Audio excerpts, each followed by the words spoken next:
Graças a Deus, Deus vos abençoe. Nós vamos abrir a Bíblia em Gênesis 2 e Efésios capítulo 5.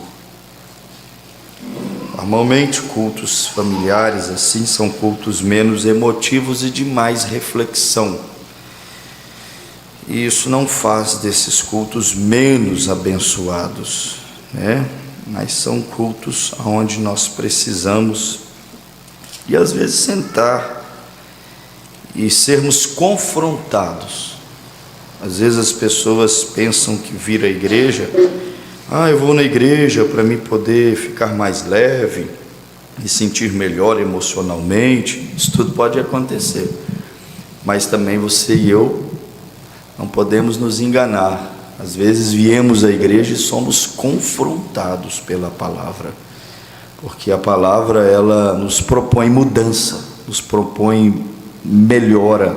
O profeta disse: tudo está melhorando, as armas de guerra, os arsenais atômicos, as tecnologias, a medicina. Hoje eu li isso na mensagem, o sonido ou uma trombeta que dá um sonido incerto. O profeta disse: nós também, mensagem de Israel e a igreja, estamos o tempo inteiro querendo melhorar. Se você não melhora como homem, como mulher, como marido, como esposa, como pais, você está estagnado na vida. E nós não podemos ficar paralisados, irmão. Não tem coisa. Eu vou te dizer uma coisa aqui, ainda há espaço para a gente crescer. Amém? Eu creio que ainda há espaço para evoluir mais, há espaço para crescer mais nessa caminhada cristã.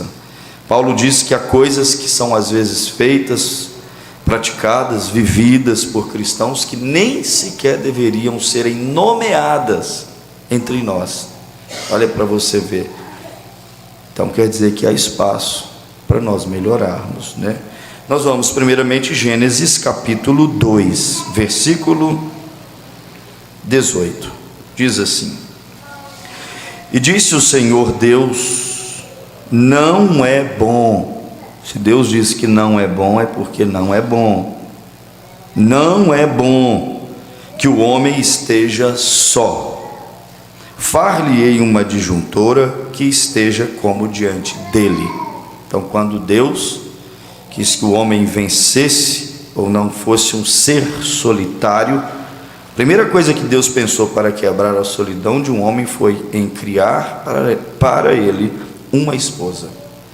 Então eu diria assim: se Deus criou uma mulher para quebrar a solidão de um homem, não existe nada que ocupa esse lugar. Nada. Não há dinheiro, ele pode ser bem sucedido, mas se não tem essa adjuntora ali, não existe amigos, não existe elogios, não existe fama, nada ocupa esse lugar. Esse lugar deve ser ocupado por uma adjuntora. Então Deus não erra, irmãos. Verso 19: havendo pois o Senhor Deus formado da terra todo animal do campo e toda ave do céu, os trouxe a Adão para este ver como lhe chamaria. E tudo o que Adão chamou a toda alma vivente, isso foi o seu nome. E Adão pôs o nome a todo o gado e as aves do céu e a todo animal do campo, mas para o homem não se achava adjuntora que estivesse à altura dele.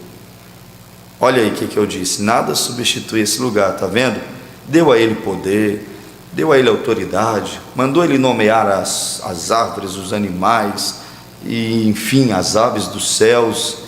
Como disse o profeta, ele era um semideus, um Deus amador, um Deus menor na terra. Mas mesmo ele tão pleno e poderoso antes do pecado, a Bíblia dá esse destaque: mas não havia algo à altura dele, ou não se achava adjuntora que estivesse como diante dele. Então o Senhor Deus fez cair um sono pesado sobre Adão, e este adormeceu, e tomou uma das suas costelas e cerrou a carne em seu lugar. E da costela que o Senhor Deus tomou do homem, formou uma mulher e trouxe-a a Adão. E disse Adão: esta é agora osso dos meus ossos, e carne da minha carne. E esta será chamada varoa, porquanto do varão foi tomada. Portanto, deixará o varão, seu pai e sua mãe, e apegar-se-á. Essa palavra também é mais uma chave. Apegar-se-á. Casais têm que ser apegado. Se não há apego entre marido e mulher, tem algumas coisinhas aí que precisam serem pontuadas. Estão entendendo a leitura? Está vendo como que a Bíblia é muito clara? Apegar-se-á sua mulher, e serão ambos uma carne. E ambos estavam nus, o homem e a sua mulher, e não se envergonhavam. Isso aqui, claro, tem a ver com a santidade que permeava no jardim, mas também tem a ver com a intimidade. Porque quando o casal se apegam e se tornam uma só carne de fato, e os anos de caminhada vai trazendo intimidade, alguns constrangimentos o casal supera e vence. Então aqui diz, estavam nus, e isso não os constrangia. Você se constrange ficar nessa condição perto de qualquer pessoa, se você for normal. Só quem não é normal, que não se constrange com o nudismo. Olha a beira das praias, é nudismo. Essas pessoas não são normais diante dos olhos de Deus, diante do que Deus estabeleceu como sensatez para o ser humano nessa terra. Está vendo? Agora Efésios 5 diz assim, verso de número 22. Vós mulheres, Efésios 5, 22. Quem não achou pode ouvir, irmão, senão a gente toma tempo demais. Vós mulheres, sujeitai-vos a vosso marido como ao Senhor, porque o marido é a cabeça da mulher, como também Cristo é a cabeça da igreja. Agora, irmão, olha para você ver, que perfeição. Aqui diz que o marido é a cabeça da mulher, não diz? Aí o movimento feminista diz assim, eu ter cabeça, eu me sujeitar a marido, estou fora. Mas olha que qualidade de cabeça, gente. Aqui está dizendo que esse marido cristão, nascido de novo, que tem a natureza de Deus nele, é o cabeça dessa mulher. Você imagina ter Cristo como seu cabeça? Que maravilha! Imagina ter Cristo como sua inteligência. Imagina ter Cristo como aquele que preocupa com o seu futuro, que te protege, que zela de você. Porque o marido é o cabeça da mulher, não é? Mas Deus exige que esse cabeça da mulher tenha quem como cabeça dele? Cristo. Se Cristo é o cabeça desse homem, então Cristo se torna o cabeça dessa mulher através desse homem. Então não é um descabiciado, um desmiolado. Às vezes mulheres muito revoltadas e frustradas, eu entendo o caso delas, é porque elas não tiveram a felicidade de terem um homem, um marido, um esposo que tem Cristo como o cabeça dele. Por sua vez não tiveram Cristo como o cabeça delas, que não é uma liderança violenta, agressiva, por imposição, mas tudo por confiança, por conquista, por amor, por respeito. Ela tem prazer de estar como uma adjuntora diante dele. Mas vamos. Então aqui diz que 23, que o marido é a cabeça da mulher, como também Cristo é a cabeça da igreja, sendo ele próprio o salvador do corpo. De sorte que assim como a igreja está sujeita a Cristo, assim também as mulheres sejam em tudo sujeitas a seu marido. Vós maridos, amai. Olha que qualidade de marido um cristão tem que ser. Vós maridos, amai vossa mulher, como também Cristo amou a igreja, e assim mesmo se entregou por ela. Um marido que se sacrifica pela família, para santificar o bem da igreja, purificando-a com a lavagem da água pela palavra, para apresentar-se a si mesmo igreja gloriosa. Olha aí, o marido se sacrificando, Cristo, pela sua igreja. Para quê? Viu aí que eu acabei de ler? Para a apresentar a si mesmo igreja gloriosa. Ele dá a vida por ela, ele vive para ela, ele se sacrifica para ela. Para quê? Acabamos de ler aí, gente. Para pegar ela e apresentar ela mesmo para ele, como igreja gloriosa. Um marido que vive para a esposa tem uma excelente esposa. Se, claro, estão na fé, né? Olha para você ver, um marido que investe na sua esposa, ele vai ter essa igreja gloriosa dentro da casa dele. Igreja feliz, igreja bem disposta, igreja bem humorada, igreja que não fala mais alto que ele dentro de casa. Vai ter uma igreja que serve por amor, serve por prazer, né? Mais um pouco.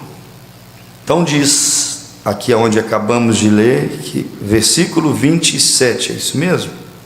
Sim, sem máculas, sem nem ruga, nem coisa semelhante, mas santa e irrepreensível. Assim devem, dever, os maridos amar a sua própria mulher como ao seu próprio corpo. Quem ama a sua mulher, ama-se a si mesmo. Uma pessoa que ama a sua companheira mostra que ele ama a si mesmo. É lindo a palavra, não é, irmãos? Maravilhoso. Porque nunca ninguém aborrece a sua própria carne. Antes a alimenta e sustenta, como também o Senhor a igreja. Porque somos membros do seu corpo. Por isso deixará o homem, palavra de Gênesis, seu pai e sua mãe, unirá a sua mulher, e serão dois numa carne. O mistério do casamento se chama unidade, de projetos, de propósitos, unidade. Grande é este mistério. Digo-o, porém, a respeito de Cristo e da igreja. Assim também vós, cada um em particular, ame a sua própria mulher como a si mesmo, e a mulher reverencie o marido. Mas é muito fácil você reverenciar uma pessoa respeitosa e amável. Não é fácil. Liderança através de bons exemplos, através de respeito, através de amor, através de uma vida sacrificial para ver o outro feliz. Mas tem gente que é muito fácil se submetê-los. Eles são tão amáveis que é difícil dizer não para eles. Fala, como é que eu vou dizer não? Né? Oremos. Pai, a Ti damos graças, louvores. Eu gostaria muito que o diabo não enganasse nenhum dos Teus filhos, fazendo-os entrar em relacionamentos errados, que só trazem dores, espinhos, e não há momentos como esses momentos bíblicos tão brilhantes. Pai, como a vida seria bem melhor se nós obedecêssemos integralmente a Tua palavra. Dá-nos o Espírito Santo para obedecermos a Tua palavra, Pai. Quando as coisas desandam, somos nós mesmos os culpados. Falhamos, ó Pai, diante da Tua palavra em alguma coisa. Por isso perdoa o Seu povo. Revela, Pai, a Tua vontade ao Seu povo, Senhor. Por isso eu te peço, dá-nos o Espírito Santo, porque a palavra é a vida do Espírito Santo. Se o Senhor nos der o Espírito Santo, nós viveremos, ou o Espírito Santo em nós viverá a Tua palavra, e nós ganharemos muitíssimo com isso, Pai. Portanto, batiza o Teu povo com a verdade, com a vida, com a unção da Tua palavra, Senhor. Ministra sobre nossas vidas, ministra sobre as famílias, ministra sobre os casais, Pai. No que nós temos falhado, ajuda-nos a corrigir, ó Pai, e nos humilharmos diante uns dos outros e debaixo da Tua potente mão, para que alcancemos misericórdia.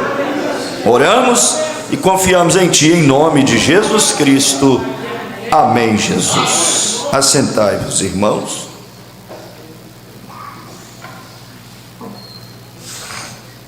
O casamento, irmãos, ele, como já ouvimos, reiteradas vezes, não é uma instituição falida e não foi inventado por uma sigla partidária que defende a bandeira do machismo ou carrega a bandeira da religião.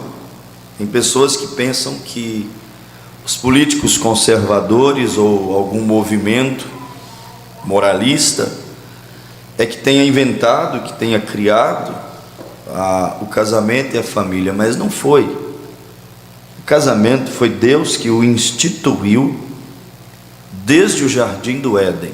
Por isso que nós voltamos lá em Gênesis capítulo 2, versículo 18, quando Deus diz que não é bom que o homem esteja só.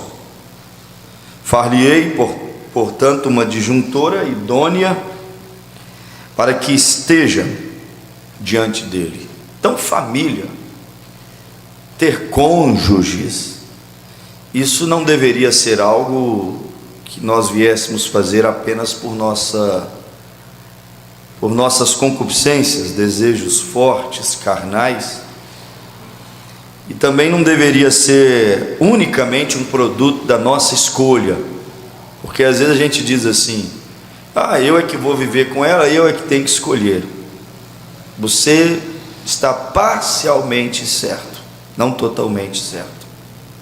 Eu é que vou viver com ele, eu é que tenho que escolher. Você não está tão certa como você pensa.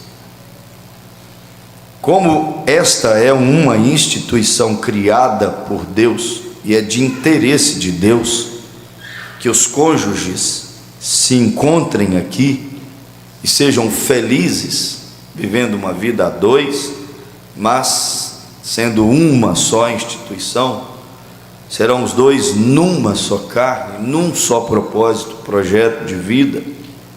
Como é interesse de Deus, um lar perfeito, porque Deus não quer um lar imperfeito. Deus não quer um lar onde eles estão se quebrando, se batendo, se ferindo, se mordendo, se unhando.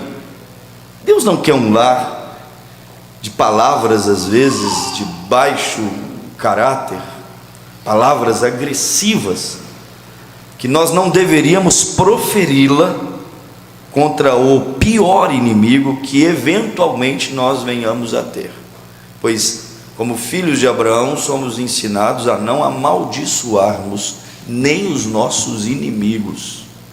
Que dirá uma pessoa que você acredita que foi Deus que colocou no seu caminho e na sua vida? Então, Deus não criou famílias ou instituiu essa instituição tão sagrada que é o casamento, para nós vivermos como vive essa sociedade, uma sociedade marcada por infidelidades, marcada porque os lares são ninhos dessas coisas, marcada por violência. Às vezes tem a violência física, violência doméstica ali, mas também tem a violência de sentimentos. Quantos sentimentos são violentados? Quando eu digo violentados, são ignorados, são mutilados. Às vezes mulheres que não podem expressar, homens que às vezes não podem expressar, porque senão o teto da casa cai, e aí vivem um casamento debaixo de um jugo chamado ausência do diálogo, ausência desse remédio tão glorioso que é poder falar. Eu atendo pessoas, eu converso com casais, eu visito famílias. Às vezes eu sou chamado pela noite, pela madrugada, às vezes pelas manhãs para estar. Já cheguei em casas de pessoas, de crentes, pelo meio-dia e saí às 18 horas da tarde, outros às 9 da manhã e fui sair às 19 horas. E tudo que eu temia era ir embora e não deixar as coisas resolvidas. Mas sempre Deus deu graça para a gente colocar, pela direção do Espírito Santo, as coisas nos nos devidos lugares. Mas quantas famílias, quantos lares, quantos casais, às vezes nós vemos vivendo uma vida entediante, porque não tem diálogo, não pode falar. Se falar dá briga. Isso é ruim, por quê?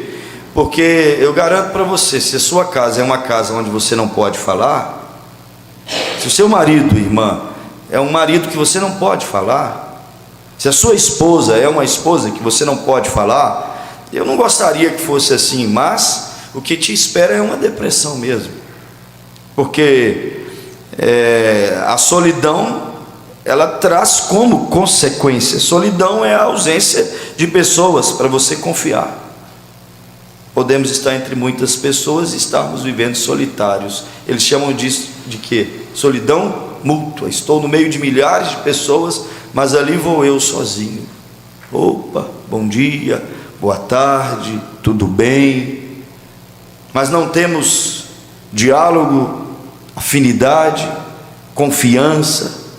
Não podemos, às vezes, deixar escapar as nossas tensões, as nossas pressões, porque senão podemos deixar escapar no lugar errado, com as pessoas erradas, e ao invés de trazer cura, podemos causar um estrago muito maior para as nossas próprias vidas e para a vida do próprio. Porque não sabendo lidar com situações, a pessoa estraga e se estraga. Estraga os outros e estraga a si mesmo, porque as consequências são assim. É impossível você estar perto de uma explosão e não sofrer os danos, ainda que você não tenha lançado a bomba, ainda que você não tenha disparado aquela dinamite, mas se você estava por perto, com certeza os problemas vão resvalar em você. Então, casamento, e eu fico preocupado com isso, porque eu não acredito que o casamento de um cristão deva seguir na mesma direção do que o casamento de um ímpio que não conhece a Deus, que não teve princípios morais, que não teve educação cristã, que não teve a mesma oportunidade que todos os cultos nós temos. Então eu não acredito que as coisas devam seguir nessa direção.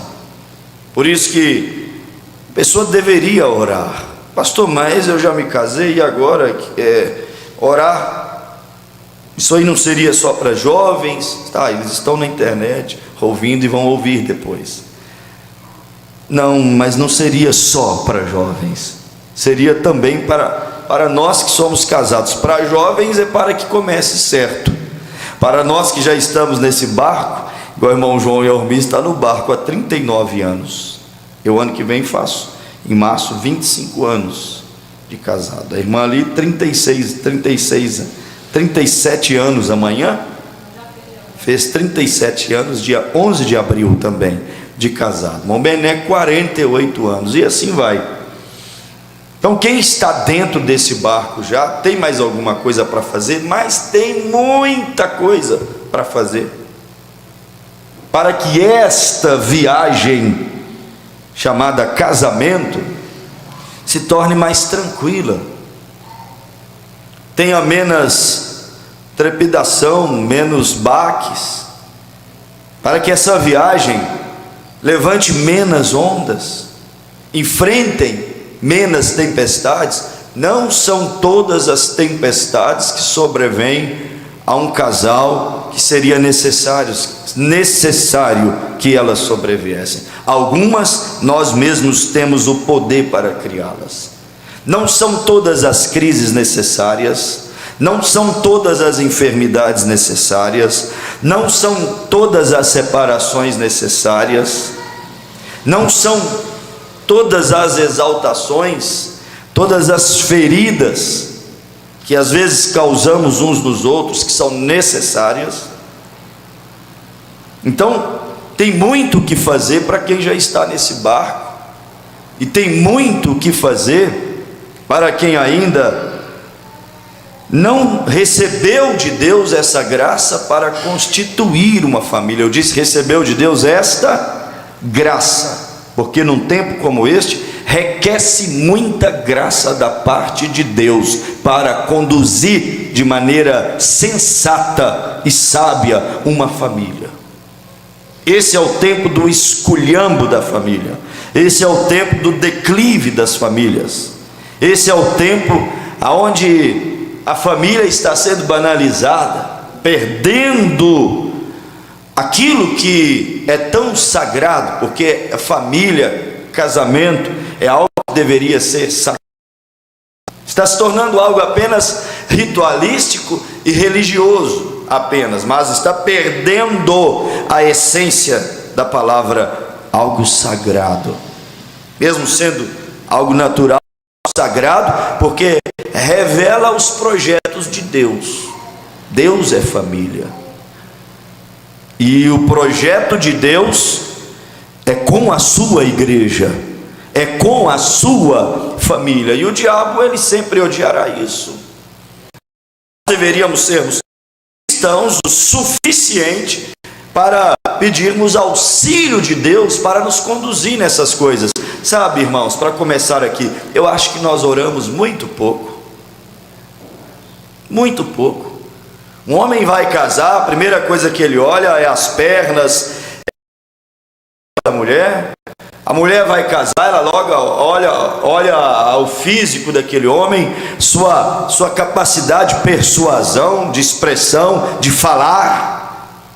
Muitas apenas olham suas condições materiais, e estas coisas são as maiores culpas de que se arruinam, que se desgraçam, que se naufragam por essa viagem que nós estamos falando, que estamos fazendo aí, no mar dessa vida, ou dessa terra, do tempo para a eternidade. Oramos muito pouco. E às vezes, quando Deus escolhe para nós, irmão Eudes, nós ainda discutimos com Deus, e aí damos aquela respostinha tola que eu falei no início, assim, ó, é eu que vou viver com ela, Senhor, eu é que tenho que escolher. Irmão, se Deus escolher para você, confia em Deus. Se tem algo que Deus sabe fazer, escolher. Mas hoje as pessoas não confiam de fato todas as coisas a Deus. Aqui domingo passado, e nós pegar um tempo como este que vivemos, uma era moderna como esta que vivemos, e levá-la para a pré-história. Não, isso é insano também. Mas só para servir de uma ilustração, só para servir de uma parábola, os filhos dos tempos bíblicos acostumavam a acreditar que o pai e a mãe iriam escolher o melhor moço, a melhor moça, de acordo com a maturidade dos pais e de acordo com o quanto o pai e a mãe queria que o filho fosse feliz. O filho acostumava a deixar os pais até escolher os cônjuges com quem iam casar, porque eles entendiam que depois de Deus, quem mais os amava na terra? O pai e a mãe. E o pai não iria julgá-lo numa encrenca, e a mãe não iria julgá-lo em uma encrenca. E os filhos confiavam que os pais tomariam a melhor decisão. O que eu quero dizer com isso? Nem sempre nós confiamos que Deus toma as melhores decisões para nós homens aqui na terra. Se nós entendêssemos que as escolhas de Deus são melhores do que as nossas. A minha são olhos verdes, mas e se Deus escolher castanhos? A minha escolha é homem de pele morena, parda, tá? E se Deus colocar pele branca no seu caminho? A minha é 1,80 m, sim. E se Deus colocar 1,60 m no seu caminho? E se a escolha de Deus for totalmente diferente da tua escolha? Você vai pegar a oração do Pai Nosso, vai rasgar e jogar na lata de lixo? Porque a oração do Pai Nosso diz o que? Seja feito a tua... O que, irmãos? Seja feito a tua vontade, em cima no céu, mas também aonde? Embaixo na terra. Deus é um Deus que ainda faz escolhas e ainda tem vontade embaixo na terra. O problema, irmão, é que quando Deus quer interferir nas nossas coisas terrenas, nós fazemos berreiros, nós fazemos birras com Deus, nós não mais confiamos na inteira vontade perfeita de Deus. Agora, irmão, quando confiamos em Deus, não estou dizendo que não haja problemas, que não haja lutas, tribulações, mas se você deixar Deus fazer as escolhas, irmão, se der problema, Deus está obrigado a lidar com esses problemas para você, porque foi Ele quem escolheu. Quando o pai escolhia uma moça para o rapaz e dava problema, sabe o que o filho fazia? Não ia lá falar com ela não, ia lá falar com o pai. Pai, foi o senhor que fez isso, foi o senhor que escolheu. Olha que tipo de menina, olha que serra circular é a natureza e o temperamento dela, pai. Ela vai passar por cima de mim, eu não posso falar uma palavra dentro de casa, que ela retruca, fala mais 10 palavras. Aí sabe o que o pai fazia?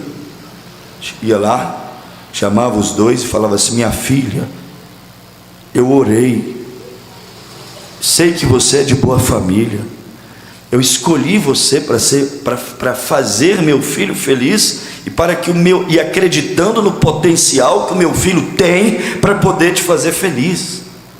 Agora, se vocês põem isso tudo a perder, esse patriarca também vai ficar desmoralizado em Israel. Não terei direção, não terei moral para poder ajudar os meus próprios filhos no quesito a esses assuntos. E ali cabia, já viram que o catolicismo ainda tem esses costumes, né? Eles pegam um padrinho e uma madrinha de casamento, e aí quando dá problema, eu lembro direitinho, quando a gente era mais novinho, eles falavam assim: ó, vou lá conversar com o meu padrinho. Tadinho do padrinho, às vezes bebia cachaça até cair. Tadinha da Dindinha. Às vezes a Dindinha estava com o casamento todo arrebentado, aí chegavam os dois lá: eu escolhi vocês. Por isso, irmãos, que escolher padrinho de casamento não é uma brincadeirinha de casamento. Parece que tudo virou brincadeirinha. Damas viraram brincadeirinhas, padrinhos viraram rituais de uma cerimônia de casamento, quando tudo deveria ter e levar a sério um simbolismo espiritual. Alguém que possa somar, alguém que possa aconselhar. Mas às vezes nós falhamos nisso, e o irmão Brana vem, estou com a mensagem a respeito, e o profeta diz assim: e um dia ali nós encontramos que mesmo Miriam, uma profetisa, e Arão, um sumo sacerdote, ridicularizaram a esposa de Moisés, porque ela era uma etíope.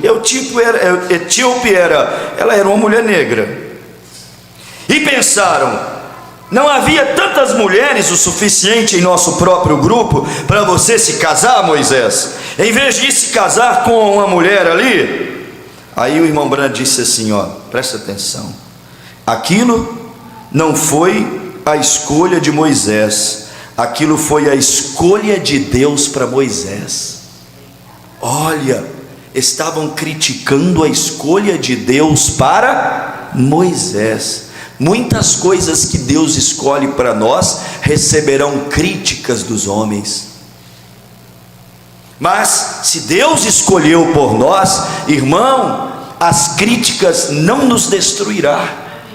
Se Deus escolher por nós, podemos descansar, porque o irmão Brando disse assim, ó: quando Deus escolhe para nós, ou quando as coisas são feitas à luz e pautadas pela palavra, você passa a ficar blindado pela palavra. Você crê que você é escolha de Deus? Você crê, mesmo no meio de todos os problemas e tribulações, que teu casamento, tua família é uma escolha de Deus? Então, quando você crê, a palavra de Deus tratará de colocar as coisas no lugar e blindar essa família, para que a própria palavra venha se cumprir em nossas vidas. Eu e minha casa serviremos ao Senhor. Minha casa será como uma videira próspera, abençoada, com muitos ramos, muitos frutos ao redor da minha mesa. Isso é confiar na escolha de Deus, ainda que receba a crítica dos homens. Mas o profeta disse assim, aquilo não foi escolha de Moisés, mas foi escolha de Deus. Por isso eu te digo aqui, deixa Deus escolher. Por quê? Porque quando o assunto é casamento, escolhas de Deus são mais seguras, porque se trata de uma instituição não experimental, experiências. Vou fazer uma experiência. Vamos fazer um contrato de casamento aqui 90 dias. Se a gente gostar, deu certo, a gente estende isso. Não, casamento não é experiência. Casamento é uma instituição estabelecida por Deus, que vai se estender para a vida toda. Então, se você vai fazer uma sociedade para a vida toda, uma unidade para a vida toda, e eu vou dizer mais, não é só a vida toda nessa dimensão, porque nós cremos que o casamento é eterno, é indissolúvel. Nós cremos que nem mesmo a morte separará os cônjuges. Por quê? Porque eles atravessarão para a eternidade juntos, disse o profeta de Deus.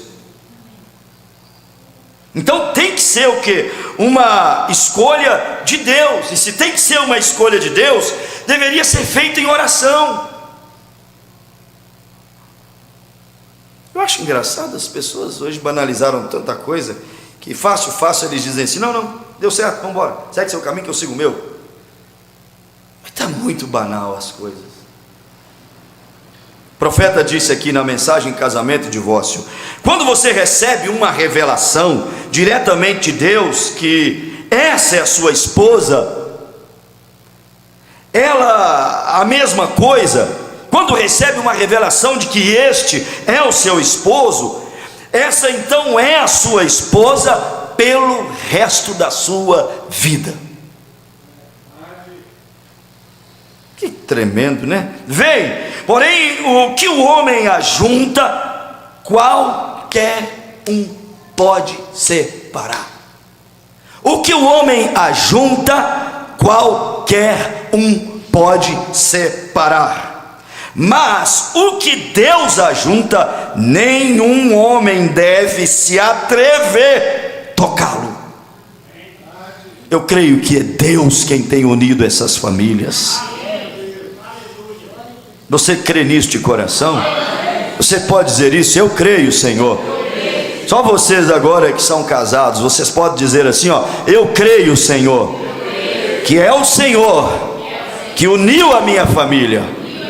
Eu creio. E o profeta diz: se é Deus que uniu, ninguém pode atrever a tocar.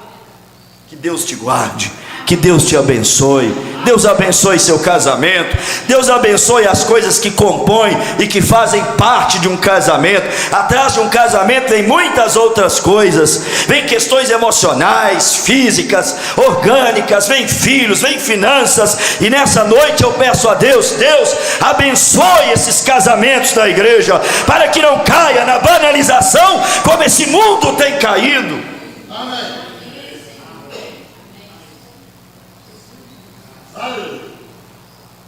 Portanto, o que Deus ajuntou, nenhum homem deve atrever tocá-lo. Mas aqui Jesus disse: o que Deus uniu. Aí o profeta vem e diz assim, portanto, o que Deus ajuntou, ele disse: não separe o homem, não o que algum magistrado meio embriagado ou qualquer outro ajunta. Porque as pessoas podem ir no magistrado doidão, né, que nem é crente, e que vai só fazer uma liturgia, um ritual humano para se alinhar com as leis dos homens, Mas o profeta diz: não é aquele magistrado que te dá um documento para coabitação que vai te casar. Você vai fazer isso, porque são leis, estamos sujeitos às autoridades.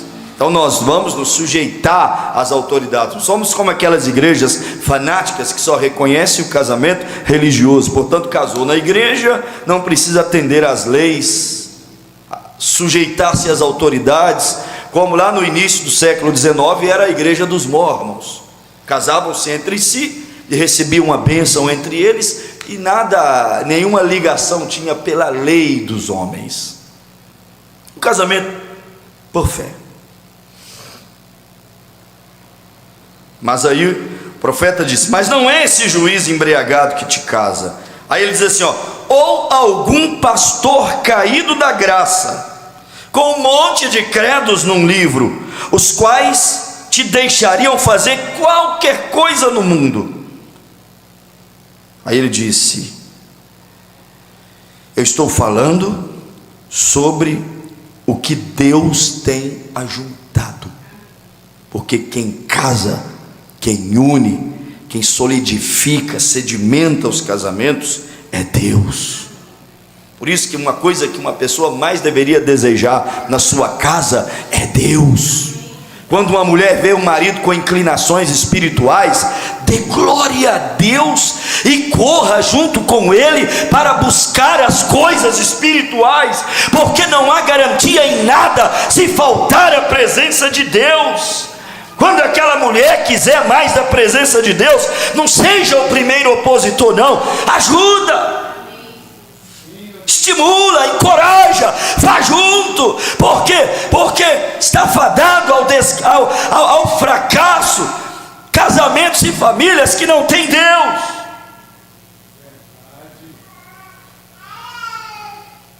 E vai se arruinando, e a coisa vai se despencando, vai caindo. E aí os corações, irmãos, sem Deus, aqui, sem Deus, vão ficando tão distantes um do outro, tão longe. Quando o assunto é vida a dois, quero me deter um pouquinho nessa frase: serão os dois numa só carne. Isso é o que? É marido e mulher. Serão os dois numa só carne. Isto é o que? Isso é unidade. Unidade de corpos, sim. Mas que desastre.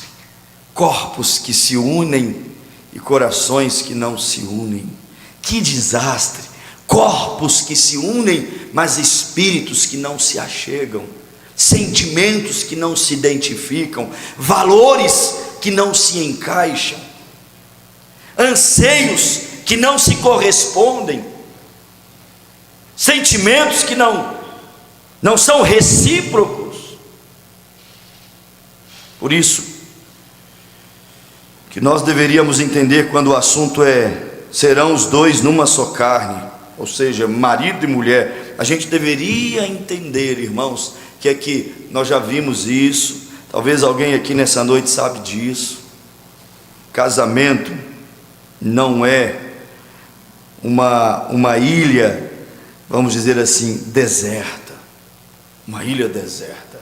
Ou cônjuges não são como aqueles ermitões. Sabe o que são os ermitões? Aquelas pessoas que vivem lá no mato, ou em algum canto, em algum deserto, sozinho, e eles vivem super bem. Eles são meio místicos. Irmãos, você não pode importar esse tipo de natureza para o seu casamento.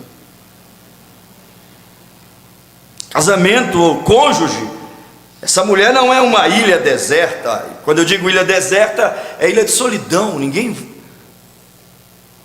Esse homem não é essa ilha deserta. Se ele casou, se ela casou, é porque eles não querem e não gostam de viver sozinhos. Agora casa, irmão, e quer viver sozinho. O cara casa e quer viajar sozinho, casa e quer passear sozinho, casa e quer viver como solteirinha, como solteirinho. Não, você tem que entender que a palavra permanece sempre. E no princípio a Bíblia diz que não era bom que essa solidão fosse cultivada. Não é bom que o homem esteja só, e vice-versa. Aliei uma disjuntora, ele para ela para ele, serão os dois numa só carne. Agora, quando a pessoa, não, eu gosto muito de viver mais sozinho, em solidão, então casamento não é para você, você deve viver igual Paulo. Esse é o seu dom, né? Mas não reconhece isso, se casam, porque não é assim. Tem pessoas que não gostam de se socializar, de ter alguém lhe acompanhando, e você vê isso desde pequenininho na vida dos filhos. Eles vão crescendo, vão ficando adolescentes. Se alguém entra no quarto, fecha a porta, apaga a luz.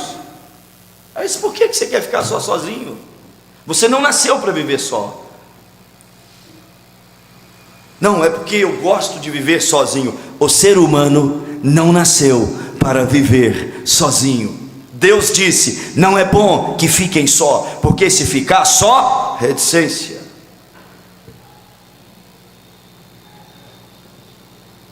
Por isso que o homem não deve viajar só. Vou fazer missões sozinho, eu vou ficar sem fazer missões. Eu tenho que ir, mas alguém vai comigo, de preferência a minha esposa. Só quando ela não puder mais, que talvez outras pessoas estarão junto comigo para a gente fazer aquilo.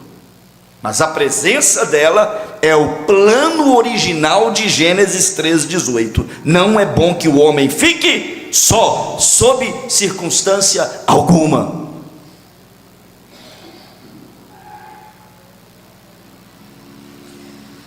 Mas casam, irmãos, e depois vivem uma solidão mútua dentro de casa, porque vão se acostumando um com o outro, e confunde liberdade com libertinagem, intimidade com desrespeito. É o que nós chamamos das inversões de valores. E aí o desrespeito vai crescendo, as pessoas vão perdendo o desejo de estar sempre com as outras. É muito bom você estar com quem te respeita. É horrível, se você sabe que não vai ser respeitado, é horrível estar junto.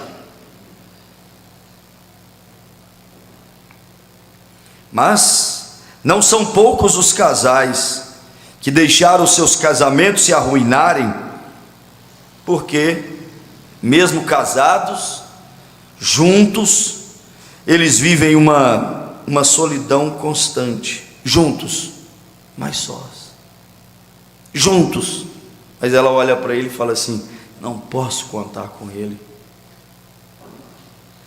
Ele olha para ela e fala assim, não posso contar com ela. Juntos, mas sós. E as consequências, elas vão crescendo. Tem um lar, vivem debaixo do mesmo teto, muitos dividem, o mesmo espaço junto, a mesma cama junto, e ainda vivem em solidão. Sentam no sofá junto, e agora, com essa praga, se torna uma praga quando é mal administrada. Essa praga chamada redes sociais e internet só cooperam mais para que os casais, as famílias vivam mais distante uns dos outros. O tempo que deveriam gastar conversando, olhando um para os outros. Tem gente que fica 30 anos na mesma casa, irmã, vivem junto a vida toda, dormem na mesma cama a vida toda, irmão, e depois de 10 anos, irmão Eudes, ela olha para ele, ou ele olha para ela e fala assim, nossa querida, parece que seus cabelos ficaram todos brancos, de um dia para o outro. Mas você é muito tolo, hein? Isso mostra quão longe você está dela. Cabelo de ninguém branqueia de um dia para o outro. Tem 30 anos que está todos os dias quase aparecendo um fio branco, você só não observa.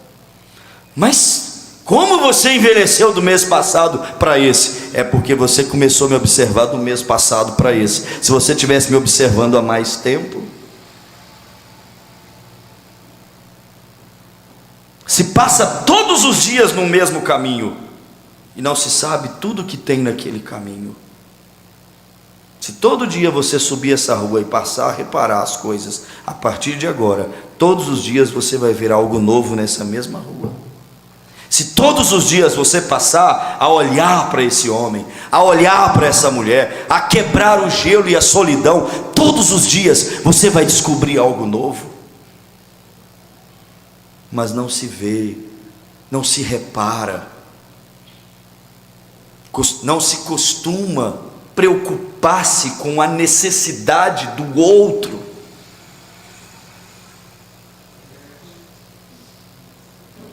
E aí, irmão, as raposinhas entram. Pastor, mas casamento, isso é mensagem de arrebatamento? Descuida disso para você ver para onde vai sua vida de oração. Pedro disse, 1 Pedro 3,7: se não houver entendimento para coabitar, coabitar não é só sexo, também é convivência. E se não há entendimento para isso, a Bíblia diz: Deus nem sequer vos ouvirá. Não adianta cantar que Deus não vai ouvir, não adianta orar, Deus não vai ouvir, não adianta pregar, Deus não vai receber, não adianta dar dinheiro, Deus não vai considerar. Deus está interessado em essência, em vidas. O melhor e maior louvor que Deus quer é uma vida pautada em sua palavra e em valores que mantêm a santidade de Deus.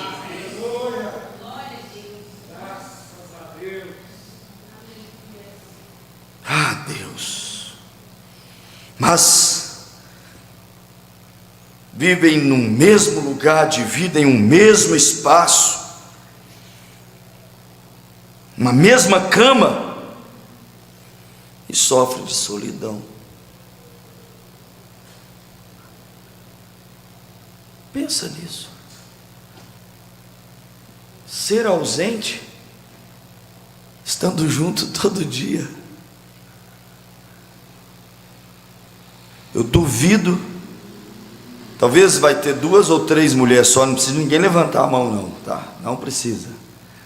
Mas talvez haja 2 irmãs ou 3 só aqui dentro, que ainda não tenha dito com o marido assim, em algum momento da fase: não seja omisso.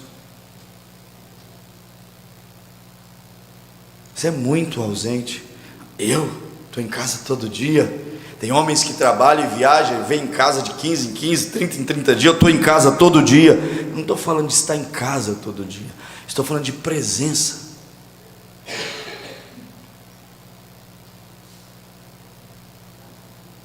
Eu não estou falando de consertar tudo que estraga, porque se o casamento for construído em cima disso também, aí vai dar muito problema. Não é isso, porque eu, por exemplo, não sei consertar tudo que estraga, mas quando eu não sei consertar, eu peço alguém para consertar, irmão, entendeu? Então, de todo jeito eu consertei, né? Mas nós não estamos falando de consertar tudo que estraga, nós estamos falando de sentimento, de valores que estão se esvaindo, de sentimentos que estão morrendo. E se esses sentimentos, valores vão se esvaindo, irmão, a oração perde o poder, a leitura perde o brilho, o culto não tem aquela unção devida. E se o arrebatamento acontecer, há uma insegurança gigante sobre essa questão. Por quê? Porque Jesus disse, e não é só porque é Japão e porque é Brasil, não. Um será tomado, outro será deixado. 2 numa cama. 2 numa cama, quer dizer, está falando de pessoas que dividem o mesmo espaço, mas não têm o mesmo projeto. Dividem o mesmo espaço, mas não têm as mesmas prioridades. Dividem o mesmo espaço, mas não têm a mesma essência. divide o mesmo espaço, mas não tem as mesmas preocupações, o mesmo envolvimento, a mesma entrega, a mesma sinceridade, o mesmo espírito, porque se tivessem o mesmo, ambos seriam levados. Estarão dois numa cama e ambos serão levados. Não, mas diz: um será tomado, o outro será deixado.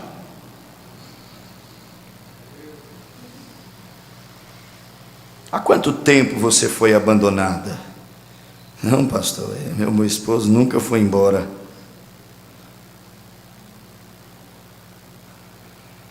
Quem disse que marido precisa de ir embora para abandonar a esposa? Há quanto tempo você foi abandonado? Não, minha esposa nunca foi embora, pastor. Tá, e ela precisa ir embora para poder abandonar o lar, os filhos, a vida conjugal, o compromisso familiar? Precisa? Não precisa.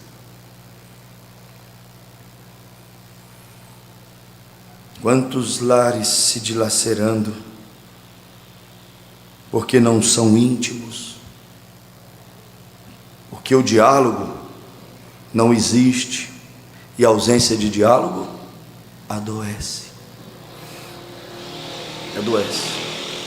Uma vez eu ouvi uma mulher, e eu não dou o nome dos bois, irmão, a gente só usa como experiências. Então, essa mulher chorou, e chorava, e soluçava, limpava os olhos, e limpava o nariz, e aquela dor, e aquela angústia, só chorou. E aquele homem ia tentar interferir, eu dizia: irmão, fica calado, deixa ela falar. Mas está me envergonhando. Eu falei assim: deixa ela te envergonhar.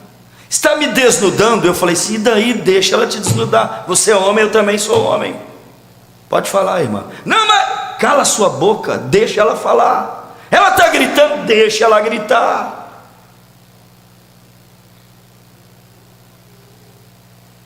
Depois de tanto chorar, tanto falar, para falar para vocês a verdade, eu não fiz quase nada. Passou uns dias, o meu telefone tocou e falou assim: pastor, o casamento é uma bênção. O senhor veio aqui e nosso lar mudou. Falei assim: mas o que eu fiz? Eu não fiz nada. Eu só falei para a irmã: grita mesmo, irmã, quer bater nele? Bate nele. E ela chorou, e ela falou, expressou o que ela queria expressar há décadas, pôs para fora, vomitou aquilo que estava fazendo mal. E depois que ela não tinha mais o que falar, eu falei: agora ele pode falar um pouquinho? Pode, então fala. E homem fala menos, né? Falou uma meia dúzia de palavras ali. E não, pastor, eu não tenho o que dizer sobre ela. Essa é uma mulher. Eu acho que o ruim aqui é eu mesmo, preciso de melhorar. Ela é uma filha de Deus, ela é muito dedicada, e eu é que preciso de tomar algumas posições, algum posicionamento mais sério na minha vida. E as coisas se resolveram. Por quê? Na hora de ir embora eu disse assim: ó, não deixa faltar diálogo mais não deixa chegar nesse ponto mais não, porque quando chega nesse ponto, a pessoa está em tempo de ter um infarto. A ausência do diálogo revela o quê? Insegurança. A ausência do diálogo, da sinceridade para falar, revela o quê? Falta de transparência. E dá para construir o quê em cima da falta de transparência? Nada. Revela a ausência de valores, ausência de confiança, e não tem relacionamento que possa suportar. Por isso, irmãos, deve-se haver transparência em tudo quando o assunto é marido e mulher. Eu não entendo por que marido tem uma senha oculta de celular, ou a mulher tem uma senha oculta Irmãos, na minha casa todo mundo tem as senhas do meu celular. Eu só digo assim, não fica mexendo muito não, porque isso aqui em alguns momentos se torna para mim a extensão do meu escritório. E você pode ouvir coisas aí que não está preparado, e que são coisas pastorais. Então, se eu fosse você, eu não ficaria mexendo muito não, porque é um pedacinho do meu escritório. Você vai ver gente chorando, você vai ver gente pedindo oração, você vai ver pessoas pedindo conselhos. Então isso aqui é muito particular. Mas por que é que você tem que ser tão sigiloso? Cadê a transparência? Há mulheres que não sabem quanto que o marido ganha, não sabe nem aonde ele trabalha, não sabe nem qual que é a senha do cartão, não sabe direito nem qual banco ele tem conta. Tá, e se ele morrer? Não sabe nem ir no banco, não sabe fazer as coisas, não tem nenhuma iniciativa. Escuta, tem que haver transparência. Se eu morrer hoje, a minha mulher tem que saber pegar meu cartão, tem que saber pegar a certidão de óbito, tem que saber ir lá conversar com o gerente da minha conta, tem que saber transferir as coisas para o nome dela. Ela vai ter que aprender a andar. Mas é um segredo. Quanto você tem? X. Quanto você tem? Nada.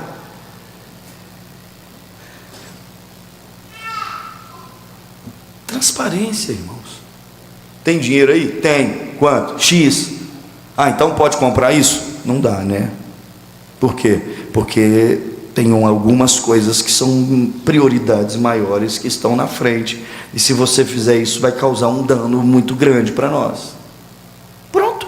Aqui, ó, consciência e autocontrole, e não precisa de viver uma vida secreta. Casal tem que ter transparência. Serão os dois numa só carne, mas nesse numa só carne, irmão, transparência.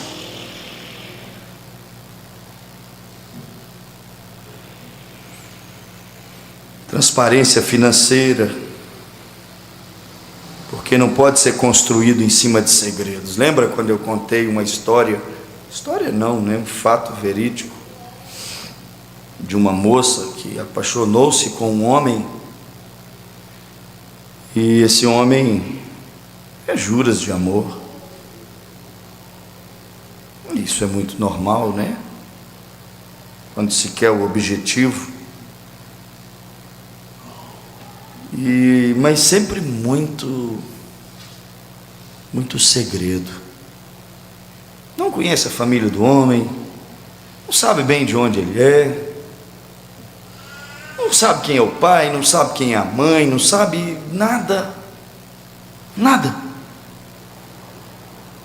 E aí, casa.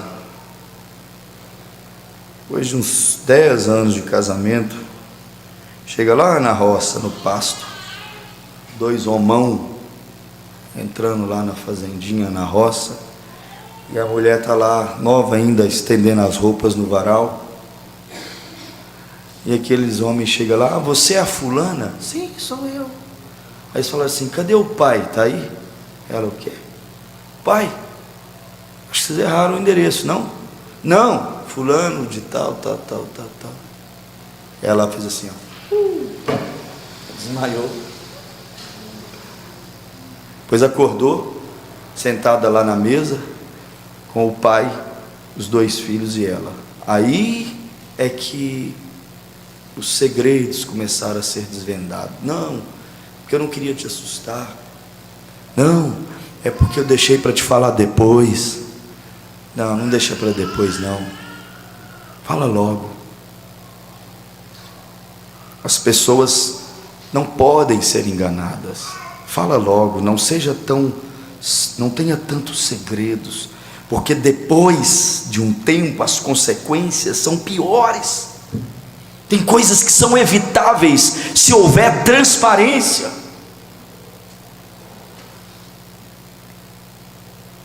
Problemas que envolvem, ou mistérios que envolvem um casamento. Ilhas desertas, foi isso que eu quis dizer. Ilhas desertas. Nem parece marido e mulher. Entre marido e mulher não deve haver segredos. Por isso que o lar, hoje, sabe o que está se tornando, irmão Cleito? Uma fábrica de neuróticos. Eu lembro uma vez que eu li um livro, há muitos anos atrás, do ídolo do pop, rock, Michael Jackson. E perguntaram para ele assim, ó, aonde você adquiriu essa aversão à sua cor? Por que você é essa pessoa tão obcecada por aplausos, elogios, prazeres, por crianças? Aí ele disse assim, eu nunca mais esqueci essa frase: tudo começou em minha casa. A casa é uma fábrica. Tudo começou em minha casa. Morávamos em um quarto, dormíamos 9 pessoas naquele quarto. Meu pai praticava violência doméstica, violência sexual, e desde a infância eu cresci naquele ambiente hostil. E ele disse, eu me tornei quem eu me tornei dentro da minha casa, não depois que comecei a ganhar dinheiro, quando éramos pobres. Em casa é onde as pessoas muitas vezes adquirem alguns distúrbios, alguns traumas, alguns maus exemplos. Eu confesso para vocês que existem crianças e filhos que você precisa de pegar uma varinha e corrigi-las. Mas confesso para você que existem outros casos que a varinha já não mais resolverá, e você terá que usar uma outra tática. Talvez seja amor, carinho, diálogo, porque as coisas já excederam, foram além do que a varinha pode fazer. Agora você vai ter que usar algo mais poderoso do que vou te bater. Talvez agora você vai ter que usar outra estratégia, porque senão será caso perdido esse menino. Será caso perdido um dia. Perdido, que eu digo, força de expressão, não salvação, essas coisas. Caso perdido, eu digo, o inevitável está escrito na testa dela, na testa dele, vai acontecer o inevitável. Aí nós ficamos assim, somos a noiva palavra, vamos no arrebatamento, mas nem isso a gente consegue pôr no lugar. Como assim? Se essa é a noiva palavra, a noiva de Cristo, me desculpem, Jesus está em apuros com a sua noiva, em apuros, porque isso é tudo que ela consegue ser. Deve haver proximidade, irmãos. Temos de sermos próximos. Lembre disso. Aqui disse, ó, apegar-se a sua esposa. O que significa apegar-se a? Aqui, ó, tem que ser apegado. Mas que grude, hein? Onde ele vai, você vai. É isso que a Bíblia diz, apegar-se a. Apegar-se a. Tem uns que vão às vezes numa festinha em algum lugar, e acontece da esposa não poder ou algo do tipo, aí eles vão e falam assim, escuta, posso levar um pedacinho para ela? Eu vi um irmão fazer isso um dia. Aqui, eu posso levar para ela? Só, não só pode como deve, né? Leva. Apegar-se-á. E esse apego é geral, irmão. Tem que haver dependência. Tem mulheres que são muito independentes, tem homens que são muito independentes. Essa independência sentimental tem que haver. Nossa, minha mãe é muito dependente do meu pai, graças a Deus. Meu pai é muito dependente da minha mãe, louvado seja Deus, porque se não fosse, tinha algo estranho nisso. É bom quando dependem, é bom quando precisam um do outro. Então, casamento é para isso. Gênesis 2:18. Não é bom que o homem esteja só, ou seja, Isso vai além da presença física, isso vai além da presença emocional, isso vai até lá também na vida espiritual. Por isso que o esposo é chamado de um sacerdote na sua casa. Quer dizer, esse apego, essa presença, essa unidade é física, é emocional, é espiritual, afetiva.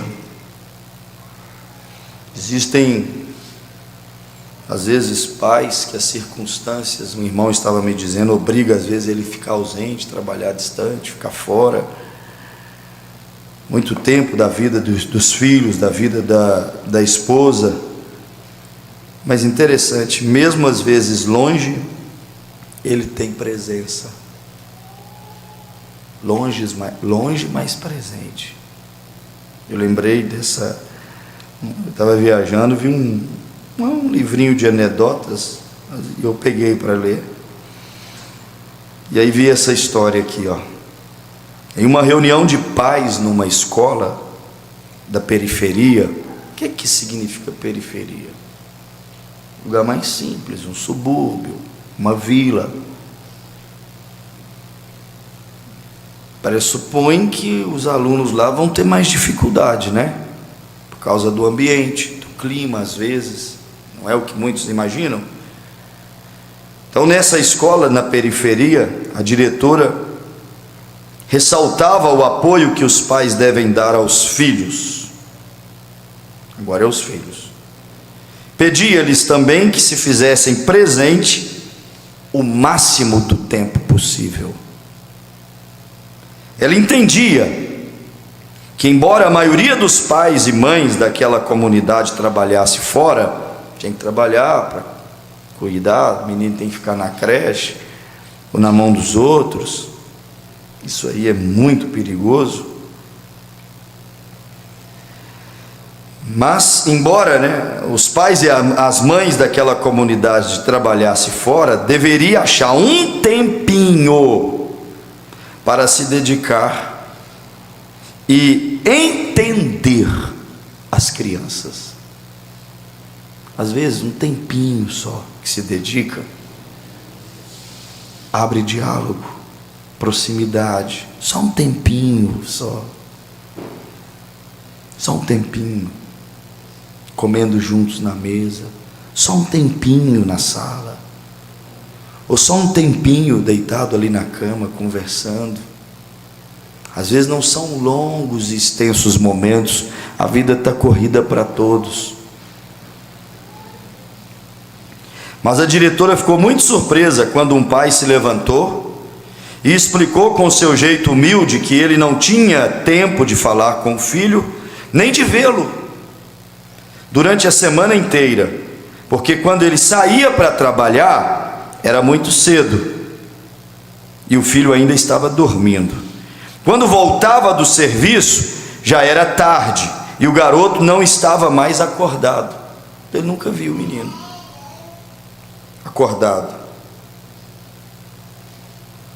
Explicou ainda que tinha que trabalhar assim para prover o sustento da família, mas também contou que como isso o deixava angustiado, por não ter tempo para o filho, e que tentava se redimir, indo beijá-lo todas as noites quando chegava em casa e o via dormindo. Um beijo, né? Um beijo, um abraço. Eu sei que a gente vem de histórias diferentes, tem lares mais fechados. Nem todo mundo tem beijo, nem todo mundo tem abraço, nem todo mundo tem carinho, né? Às vezes a gente não é criado assim, mas há momentos que um abraço e um beijo resolve tantos problemas, cura tantas feridas. Recentemente eu fui visitar uma pessoa no hospital, acamada, e eu pensei pelas notícias que eu ia encontrá-la muito doente no hospital. Aí quando eu cheguei ali, aquela pessoa se levantou da cama com um semblante cansado, mas tão bonito, ali no quarto. E essa pessoa nunca havia tido a liberdade de vir e me tratar daquela maneira, mas levantou tão emocionada, estava acompanhada com a família no quarto. E ela falou assim: pastor, como o senhor está? Eu disse: estou bem. Aí essa senhora me deu um abraço e me tratou com tanto carinho, e me deu um abraço tão gostoso, mas tão gostoso, que eu me senti filho de novo. E aquilo parece que foi um bálsamo para minha alma, para o meu coração, porque expressavam sentimentos. Então aquele pai disse: para encurtar a nossa distância, a minha ausência, para amenizar isso, toda noite eu vou lá e dou um beijo nele. Eu lembro que eu ia para o Ceasa, aquele de madrugada, levar caminhão para deixar na pedra, e a Bruninha era bem pequenininha, depois veio a Keké. Aí eu saía para ir trabalhar, Tiago, estava escuro ainda.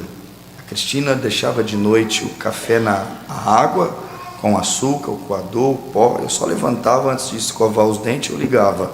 Aí ia lá, escovava os dentes, voltava, o café estava pronto. Aí eu tomava café ali. Às vezes ela levantava, às vezes não. Na hora de ir embora, eu entrava lá no quarto e olhava, ia lá ver as minhas meninas e dava nelas um beijo. E por mais atrasado que eu estivesse, eu ia lá, punha as mãos nelas, falava: Senhor Deus, guarda as minhas meninas, abençoe as minhas filhas, Senhor. Isso foram... Irmão Fábio foi algumas vezes no Ceasa com a gente, né, irmão Fábio? Lá no Ceasa, de madrugada, né? A gente tinha que sair cedo. Cleito está lá toda semana agora, né, Cleito? Aí eu estou lendo isso aqui, estou lembrando disso. Aí ele diz assim, ó: para que o meu filho soubesse da minha presença, eu disse para o meu filho assim: todas as vezes que o pai te dá um beijo, se você estiver dormindo, eu vou pegar este lençol aqui e vou dar um nó na ponta desse lençol que te cobre. E isso aconteceu religiosamente todas as noites. Eu beijava-o e dava um pequeno nó naquele lençol. E meu filho, quando acordava e via mais um nó, ele sabia que o pai tinha saído, mas tinha voltado e tinha entrado no seu quarto e tinha lhe dado um beijo, um abraço e orado por ele. Aí ele disse assim: e através deste nó eu mantive os meus sentimentos ligados ao meu filho. O nó era o meio que eu tinha para comunicar com ele. E a diretora, emocionada com aquela história, ficou surpresa quando constatou, quando foi entregar os boletins e avaliação do fim do ano, que o filho daquele homem fisicamente ausente era o melhor aluno da escola. Presença não é só física. Está vendo? Ser um não quer dizer, às vezes, conseguir estar no mesmo lugar o tempo todo. Vai além disso, muito além disso. O fato nos faz refletir de muitas maneiras. Aí vem algumas conclusões aqui que eu não vou ler aqui e ponderar acerca dela, mas está aqui alguns conselhos, né? Que se você puder receber. Pastor, é assim, ó, tem problema que a gente não resolve, situação que a gente não muda, mas a gente dá conselhos, a gente prega, a gente fala. E eu acredito que quem toma os conselhos, abraça-os, eles mesmos conseguirão resolver os seus problemas. Não espera as pessoas resolverem os seus problemas, não. Tome aí as receitas que Deus está te dando, tome os conselhos que Deus está te dando. Você mesmo vai ver que muitos dos seus problemas você pode resolver. quebrando esse individualismo. Irmão, não desce, nunca desceu na minha cabeça essa ideia de um lar onde há individualismo.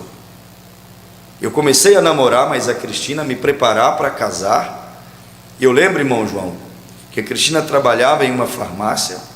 Eu mexia com locação de um sítio para eventos, tínhamos comissões ali.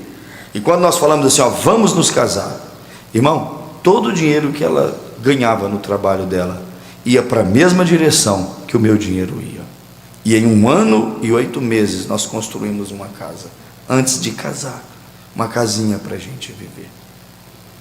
Eu e ela juntos, ganhando muito pouquinho, e não ficamos endividados, mas aqui ó, racionamento. A gente economizava dinheiro de pizza, dinheiro de lanche, dinheiro de roupa. Para que uma grife de marca? Cara, quando você pode vestir uma roupa boa, que dura, o mesmo tempo que dura a outra lá da grife, cara, essa que dura também. A Cristina estava com um vestido hoje de manhã. Alguém disse, que bonito esse vestido, onde eu posso comprar um? Ela falou, comprou agora? Ela disse, tem 8 anos que eu tenho esse vestido. Irmão, se as suas coisas não duram, vigia. Sapato não dura. A Bíblia diz que o de Israel não acabava. Sua roupa não dura. Eu já sei porque você não tem cuidado. Você pega do jeitinho que está aqui, ó, joga na máquina, liga a máquina, aí sai batendo os botões, assim, os botões do paletó, da blusa, de tudo, se arrebenta tudo. Não dura mesmo não, gente. E não tem esse negócio de devorador. Tem crente que não tem a prudência para administrar e cuidar das coisas. Claro que se não tem devorador é força de expressão, né? É ele que entra através dessa imprudência e sai destruindo.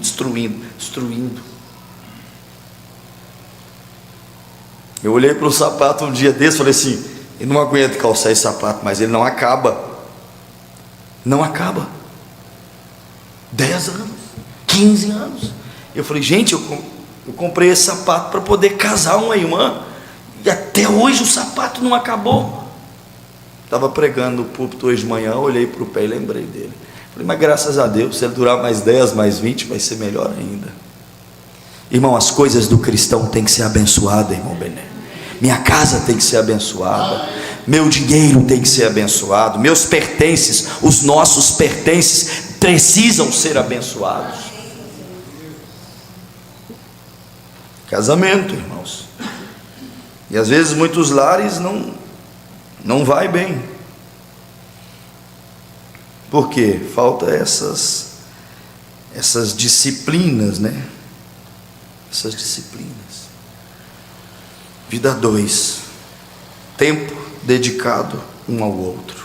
Vocês lembram quando o pastor Raul Rosa, quem lembra do pastor Raul Rosa aqui? Pai do Raul Júnior, todo mundo deve lembrar dele. Eu lembro quando ele contou, nós éramos bem novos ainda, ele contou daquele menininho que chegou e falou assim, pai, quanto custa 1 hora do seu tempo? O pai falou assim, não lembro mais, mas é aleatório, R$2. Aí ele, então tá bom. Passou um pouquinho, o menino veio e falou assim, papai, o senhor pode me emprestar R$1? Pai, posso. Mas para quê? Aí ele falou assim, não, porque eu já tenho um. Se o senhor me emprestar mais um, eu vou ter R$2. Como o senhor ganha R$2 por hora, aí eu consigo comprar 1 hora do seu tempo para a gente conversar um pouquinho, né? O menino querendo comprar 1 hora do pai, porque o pai estava sempre dizendo assim, ó, meu tempo é dinheiro, minha hora é dinheiro. Tá, então quanto custa a sua hora? Eu preciso de 1 hora do senhor. Essa mulher precisa de um tempinho desse homem.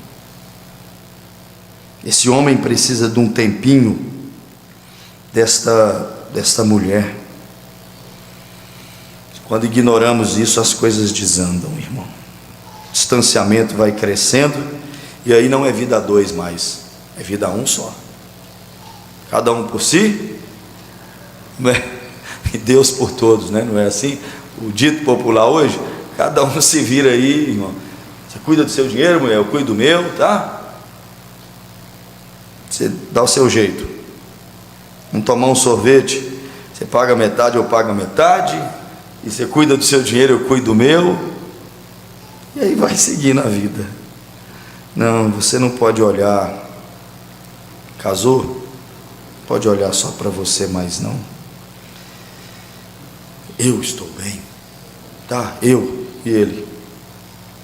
Eu estou bem, tá? E ela. Eu posso estar bem, ela está mal. Ela pode estar bem, eu posso estar mal. E a Bíblia diz que esse mistério é os dois se tornando uma só carne. Aí ela preocupa com ele, porque ela precisa dele bem. Ele preocupa com ela, porque ele precisa dela bem. Porque senão não há essa unidade que Paulo disse aos Efésios 5. E Gênesis capítulo de número 2, verso de número 18. É preocupar com o outro e pensar menos em si. Agora é claro, né? Esse preocupar com o outro, pensar menos em si, não significa cuidar só do outro e abandonar a si mesmo, né? Porque aí eu não faço mais a barba, não cuido mais do cabelo, não me preocupo mais com a roupa, porque eu tenho que cuidar dele. Eu tenho que cuidar. Não é isso. A Bíblia diz que você ama seu próprio corpo. Aí você vai e ama o outro como você ama o seu próprio corpo. Ou seja, você quer estar bem, mas não vou conseguir estar bem se ela não estiver bem. Ela quer estar, precisa estar bem, mas ela, por melhor que esteja, não vai se sentir bem se eu não estiver bem. Se der tudo certo para ele, mas ela não estiver bem, se der tudo certo para ela, mas ele não estiver bem, como é que fica? Sabe como que eu vou concluir nessa palestra? As pessoas estão muito despreparadas para casar. Com tudo que tem aí, ó, internet, pregação, redes sociais, pastores cômicos e humoristas fazendo piadinha dessas coisas, com tudo que tem aí, sabe como eu vou concluindo? Estamos muitas vezes muito despreparados. E não vamos conseguir estar preparados mesmo não. 100% preparados não. Mas aqui, você tem que ter um princípio firme aí dentro de você. Porque senão, é um casamento cheio de egoísmo, que ignora que tem alguém com você. Dentro dessa casa tem alguém comigo. Vive alguém comigo. Porque se a pessoa não vê que vive alguém com ele, a comida é só a que eu gosto, né? O programa tem que ser só o que eu gosto. O passeio tem que ser só no lugar que eu gosto. Entendeu? O restaurante é o que eu gosto. É assim. Não, tem mais alguém comigo. É igual a igreja. Deixa eu falar para vocês uma coisa aqui, como alguém que quer ver o bem-estar da igreja. Nunca ignore que você não é o único membro da igreja. Eu não prego só para você. Nunca ignore que você não é o único que gosta de adoração na igreja. Existem muitos outros gostos diferentes, e a Bíblia diz que a diversidade, ela é de Deus. Deve haver diversidades de dons, de ensinos, de pregadores, de louvores. Eu não gosto desse não, beleza, tem alguém que gosta, tenha paciência, daqui a pouco vai cantar o que você gosta. Aí você canta, dá glória, chora, pula, entendeu? Porque nós somos muitos membros que frequentam o mesmo lugar. Não é assim? Tem uns que gostam do inário, outros não. Tem uns que gostam de modernos, outros não. Tem uns que gostam de ensino, tem outros que não. Fica tranquilo, Deus vai cuidar de você. Eu creio que Deus cuida de cada um dos seus. O nosso Pai, Deus, não esquece de nenhum dos seus filhos. Ele cuida de todos ao seu tempo, segundo a necessidade de cada um. É o Deus que ou vai passar pelo trovão, ou vai passar pelo fogo, ou vai passar pelo terremoto, ou vai chegar em uma brisa mansa e suave. Mas será Deus. O Deus que falou a Elias com uma voz mansa e suave, saindo de uma brisa, é o mesmo Deus que falou com Paulo e Silas através de um terremoto e os libertou. É o mesmo Deus que falou com Moisés através de uma sarça de fogo. É o mesmo Deus que falou com o profeta William Branham através de um anjo e de um torvelinho. É o mesmo Deus que apareceu a Jó através de um torvelinho. É o mesmo Deus que entrou na cova dos leões através de uma manifestação de um semelhante ao Filho do Homem. É o mesmo Deus, irmãos, mas em sua multiforme maneira de manifestar para abençoar e socorrer os seus filhos. Então, em tudo dai graças a Deus, porque é Deus operando tudo em todos nós e cuidando de cada um dos seus filhos, a cada um Deus distribuindo segundo aquilo que lhe é necessário. E eu sinto nestes dias que Deus quer cuidar da nossa saúde conjugal, porque se tudo for mal, mas o casamento um caco, irmão, esse evangelho não está nos transformando. Não está nos transformando. Então peça a Ele: Senhor, me ensina, me amadurece, me ajuda a crescer, me ajuda a entender que casamento não se trata de um cônjuge. Volto lá na palavra inicial, que é como uma ilha deserta. Me ajuda a entender que casamento é alguém mais além de mim. Não é seja feito a minha vontade em cima no céu, embaixo na terra, na igreja, no lar, no trabalho, porque tem gente que é assim, ele acha que ele é o único que está no universo. Seja feita a minha vontade em cima no céu, embaixo na terra, no trabalho, na rua, na loja, na igreja, onde quer que eu vá, por onde quer que eu ande, seja feita a minha vontade. Ah, mas pelo amor de Deus, você está se achando, hein?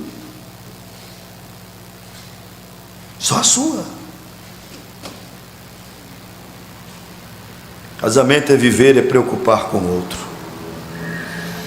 Pessoas egoístas que não amam, ou que amam somente a si mesmas, não devem pensar em casar.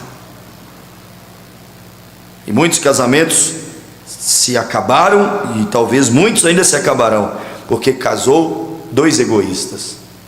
E um egoísta só pensa em si. Eu tenho que ter prazer, eu tenho que ser feliz, eu tenho que estar me sentindo bem,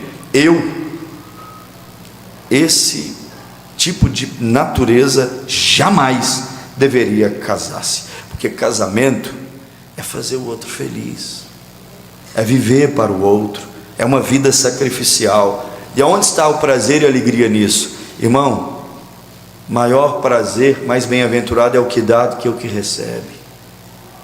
Você já deve ter tido essa experiência de ter dado algo. Final das contas, você se sentiu mais feliz do que quem recebeu, porque às vezes quem recebeu achou pouco e você achou demais, você achou o máximo, porque você conseguiu abrir mão, render, ceder, sacrificar. E casamento é isso, é viver para o outro, fazer o outro feliz. Quando você vê o outro feliz, você vai e fica feliz também, porque o outro está feliz. Tá bom, ela está feliz, eu estou feliz.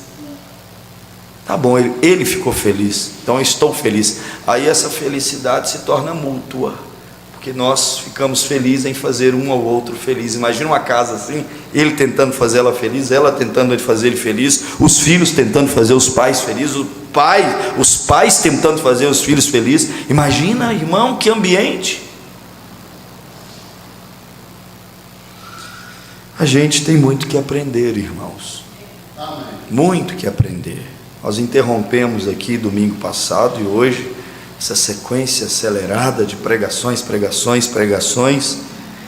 para dar uma acalmada aqui e conversar sobre essas coisas. Pôr essas coisinhas no lugar, parar e refletir, talvez chegar em casa, talvez em algum momento de particularidade, ser sincero, dizer assim: olha, eu, diante do que estou ouvindo, tenho muito que melhorar, me ajuda. Se eu não conseguir, você me perdoa. Se eu não conseguir, você me ajuda, porque se ela resolver te ajudar, fica mais fácil. Se ele resolver te ajudar, com certeza vai ficar muito mais fácil. Então essa é a missão de quem quer casar: o esposo fazer a esposa feliz e a esposa fazer o marido feliz. E isso sabe o que significa? Semeadura. Você está semeando. Semeou felicidade, vai colher o quê? Tristeza? Felicidade, irmão. Semeou gratidão, vai colher o quê? Aqui, ó. Quando você semeia isso no seu cônjuge, é isso que você vai colher. É o que você está jogando naquela terra, naquela mulher, é o que você vai colher. Oh, mas essa mulher também. Ah, mas você é uma bomba, meu amigo. Olha o que você planta o dia todo. Você quer que ela seja um doce, quando você é um amargo, fel? Como? Ah, mas ela não tem prazer comigo. Como? Me explica como. Ah, mas ele não tem. Como? O que vocês estão plantando, cultivando, né?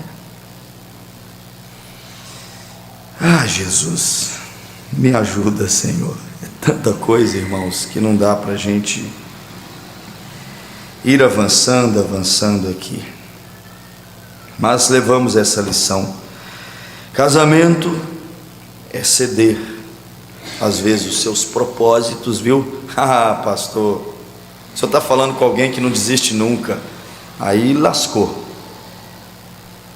Porque às vezes é preciso desistir para o bem maior. Não, eu não cedo. Eu tenho essa característica no meu DNA. Eu não mudo minha opinião.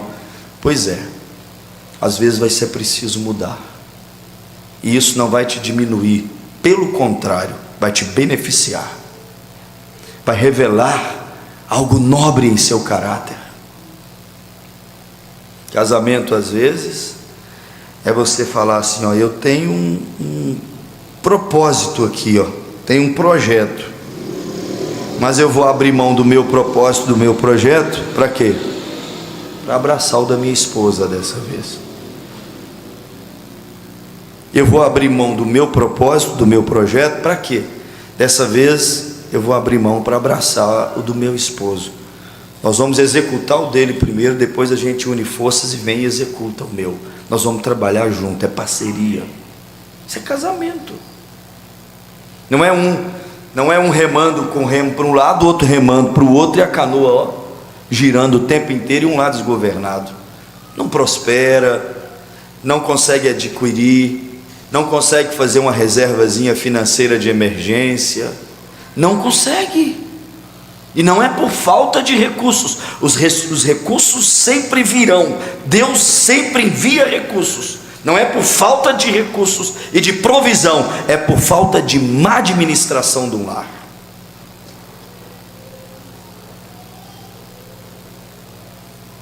E não vamos falar de valores e dessas coisas, mas casais que se amam e que Deus casou, eles vão abraçar os propósitos um do outro. Cristo não abraçou o nosso?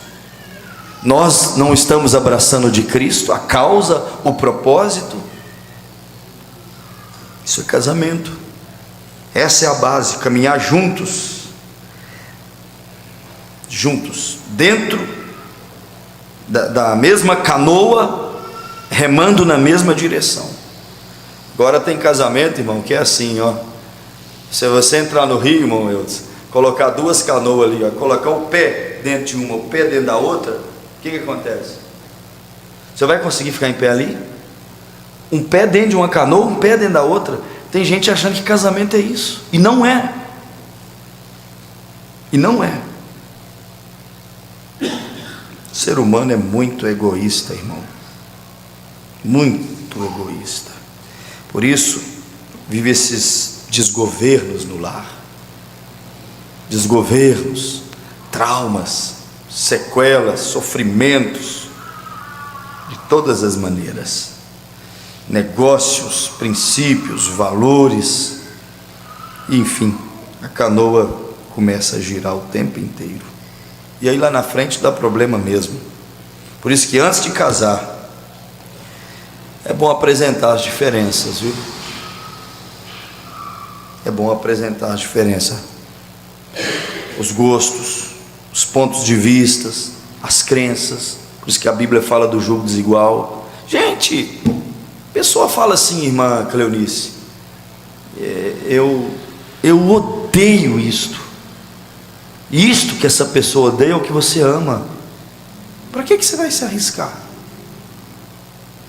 Para quê? Para quê? Você vai casar com uma pessoa que diz que odeia o que você ama? Eu odeio a igreja. Tá, e você vai arriscar? Eu odeio esse pastor. É o teu pastor, você vai arriscar? Eu odeio esse profeta. Vai arriscar assim mesmo? Imagina, Cleiton, uma mulher fala assim, ó, eu odeio Ceasa, eu odeio esse negócio de hortifruti. Aí você vai falar assim, poxa, mas ainda vou casar com essa pessoa? Isso é o que eu sei fazer. Não vai terminar bem. Estou dando só um exemplo, irmão, aqui, fazendo parábolas. Se odeia o que você ama, é preferível você largar a mão disso, porque as pessoas, vai por isto, as pessoas não mudam fácil e de repente. Tem gostos, ao longo do tempo vai mudando. Não gostava de café, passa a gostar. Tem coisas que vai mudando. Não conhecia o Evangelho, passa a amar o Evangelho, encanta com o Evangelho. Tem coisas que acontecem. Também não tem como você amar aquilo que você não conhece, né? Por isso que é bom. Casamentos vão se dilacerando por essas coisas e muitas mais. Vamos ficar de pé, irmãos. Eu não consegui chegar aqui aonde eu gostaria de chegar, mas se o arrebatamento não acontecer, ainda tem muito culto aí pela frente, e eu tenho outras oportunidades. Não dá para a gente colocar tudo dentro de um culto só.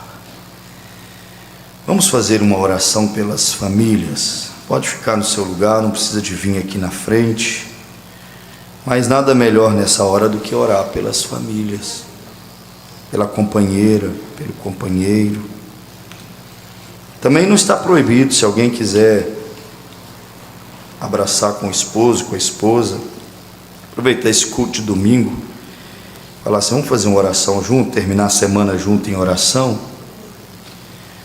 Você quer orar com seu marido? Abraça ele, faz uma oração por ele. Quer orar com sua esposa? Abraça ela, faz uma oração com ela, uma oração para ela. Ah, mas eu não tenho minha esposa, meu esposo aqui, não sou casado. Feche os seus olhos, põe o seu futuro na mão de Deus desde agora, para Deus cuidar, para você não errar o alvo. Vamos fazer isso? Mas eu preciso que você faça isso. Ore baseado no que você ouviu, reconhecendo seus erros, suas falhas, pedindo a Deus para você vencer qualquer tipo de egoísmo, pedindo a Deus para você pensar mais nesse cônjuge que Deus preparou na sua vida, para que esse casamento esteja blindado com a palavra e os votos desse casamento nunca venham a ser quebrados. Senhor meu Deus e Pai, eu oro juntamente com essa igreja nesse momento, Senhor, e eu sei de quantas necessidades nós temos, quantas lutas às vezes sobrevêm ao caminho de um cristão, Pai, e é o Senhor que realmente nos concede vitória, porque aquilo que o Senhor uniu, o homem não separará. Deus, talvez alguém pudesse dizer, o pastor está fazendo casamentos. Sim, estamos fazendo futuros casamentos, estamos fortalecendo casamentos que estão sendo bombardeados pela cobrança da sociedade, por essa era tão agitada, pelas infinitas informações das redes sociais. Estamos também preparando e fortalecendo e libertando casais, para que o diabo não venha destruir famílias e com isto prejudicar o corpo de Cristo, a igreja, porque cada família que é destruída no Evangelho é uma chaga, é uma ferida à igreja, é uma ferida ao ministério. Por isso nós entramos em oração, Senhor. O diabo intensifica diversifica, Pai, Ele moderniza, Senhor. Ele cada dia tem um novo ataque, mais e mais dardos inflamados contra o teu povo, os teus filhos. Mas Tu és o Deus de palavra, Tu és o Deus de revelações, Tu és o Deus que sempre supre a necessidade do seu povo, Pai. Por mais que isso pareça raso, desnecessário, meu Deus, mas o que adianta as álgebras quando nós estamos tropeçando no abecedário, meu Pai? O que adianta as coisas profundas quando nós não estamos lidando bem com as coisas que estão na superfície, ó Pai? Nós não queremos crescimento desorganizado, nós queremos crescer, mas de maneira estruturada, lares estruturados, filhos estruturados, casamentos estruturados, Pai. Queremos as Tuas profundezas, mas queremos estar bem ataviados, ó Pai, preparados, fortalecidos, curados, libertados, bem instruídos em Tua palavra, para vencermos as astutas ciladas de Satanás. Pai, revista com o Teu poder, revista com a Tua unção os elos familiares. Não deixa o diabo destruir o elo da família, não deixa o diabo destruir esse homem, essa mulher, esse pai, essa mãe, este patriarca. Meu Deus, ajuda a Tua igreja, ajuda as famílias, Pai. Se alguém se perdeu, ajuda ele a se reencontrar. Se alguém perdeu seus sentimentos, sua sensibilidade, se alguém perdeu seus valores, se alguém perdeu o amor, se alguém perdeu o respeito, Pai, ajuda essa pessoa a encontrar isso de novo. Começa a restaurar famílias, começa a restaurar casais, começa a restaurar prazer dos casais, começa a restaurar o respeito, a admiração, o apego, apegar-se à sua mulher. Coloca sentimentos de apego, de dependência um do outro, Pai. Traz transparência, traz sinceridade, Senhor. Salva as famílias, salva as igrejas, Pai. Pai, estrutura as famílias. As famílias aplicaram um sinal na Páscoa. Nós queremos aplicar o sinal na saída da igreja dessa terra. Pai, ajuda as famílias a aplicarem o sinal. Oh Deus, derrama, Senhor. Oh Deus, batiza os casais, ministra perdão para os casais, ministra arrependimento para os casais, ministra gratidão para os casais. Ajuda os casais a valorizarem um ao outro, amarem, respeitarem um ao outro, Pai. Ajuda-os a se controlarem, ajuda-os a dominarem a natureza, Pai, ancestral. Ajuda-os a superar os traumas, ajuda eles a vencer no Calvário maldições hereditárias. Dá um culto de libertação familiar, derrama Teu poder sobre a Tua palavra e incendeia as famílias. Lares incendiados é uma igreja incendiada, Pai. Prepara Tuas famílias, Senhor. Prepara esse corpo para receber a plenitude da palavra. Prepara esse corpo para receber, Deus, a plenitude da divindade. Meu Pai, o Espírito Santo só desce sobre um lar em harmonia.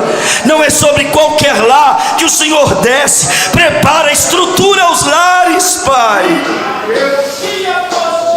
Estamos tentando curar casais, curar famílias, curar crianças. Meu Deus, estamos tentando salvar vidas. Eu sei que isso desperta a fúria de Satanás, mas se Tu és conosco, maior é o que está em nós do que o que está no mundo. Blinda as famílias com a Tua palavra, blindados pela palavra. Oh meu Deus, nós Te amamos, Senhor. Nós Te amamos, Pai. Amamos a Tua presença, amamos o Teu cuidado, Senhor. Que esposas voltem para os seus lares, amando o Senhor Jesus acima de todas as coisas, e mais os seus maridos. Que maridos voltem para os lares, amando a Ti, Pai, e a Tua palavra sobre todas as coisas, e as suas esposas, ó Deus, mais e mais. Que famílias voltem para casa, mais apaixonados, amantes da Tua palavra, Senhor, de frequentar essa casa e ouvir a Tua palavra. Que eles voltem para casa dizendo: verdadeiramente Deus está entre nós, Deus tem falado conosco. Meu Deus, que as famílias voltem incendiadas, Pai, de amor por Ti, Tua palavra, e amor uns pelos outros, de respeito por Ti e respeito uns pelos outros, Pai, de vontade de viver para Ti e vontade de viver uns para os outros, porque vida eterna é viver para os outros. Que as famílias voltem para casa, vencendo o egoísmo, não pensando só em si mesmo, mas em Deus sobre todas as coisas, e pensando em agradar, em servir com qualidade uns aos outros. Dê-nos esse espírito de servirmos uns aos outros, ó Pai, e nestas coisas o Teu nome será glorificado, e a Tua igreja ficará cada dia mais pura, cada dia mais santa, Pai, porque Tu és santo, Pai. E Tu, ó Deus Santo, fala conosco através da Sua palavra. Abençoa, Senhor, batiza, Pai, encha, Senhor, em nome de Jesus Cristo. Que cada um volte curado, abençoado, animado, revigorado, Pai, porque Tu és bom, Pai. Tu tens sido tão bom para nós. Muito obrigado. Que a Tua glória seja sobre as famílias dos filhos de Abraão, como disse o Senhor a Abraão, nosso pai, que todas as famílias da terra seriam abençoadas através da semente de Abraão. Em Cristo Jesus, filho de Abraão, nós somos famílias abençoadas, famílias abraâmicas, famílias que seguiam por fé pela promessa e pela palavra, famílias abençoadas no pai Abraão e na sua descendência real, Cristo Jesus. Pai, abençoe os herdeiros de Abraão em Ti, em nome de Jesus Cristo, Te agradecemos. Amém, Senhor, e amém. Crê você que Deus te abençoou? Então não vá embora sem dar um aplauso a Jesus, irmão. A Jesus. Louve a Deus. Louve a Deus. É para Ele. Essas palmas estão fracas. Se é para Ele, se é para a Sua palavra, essas palmas podem melhorar. Dê a melhor salva de palmas que você já deu em toda a sua vida. Vai batendo palma e comece a abrir a sua boca e dar glória a Deus. Vá aplaudindo e dizendo glória a Deus. Vá aplaudindo e dizendo obrigado, Senhor. Vá aplaudindo e dizendo obrigado pela Tua bondade, obrigado pela Tua misericórdia, obrigado por fazer parte da família da fé. Louvado seja o Teu nome, Pai. Receba esse aplauso, receba a glória, Senhor, hoje e sempre. Recebe a adoração destas famílias que se dobram, que se encurvam perante a Tua santa e bendita palavra. Em nome de Jesus Cristo, a Deus seja dada toda a glória.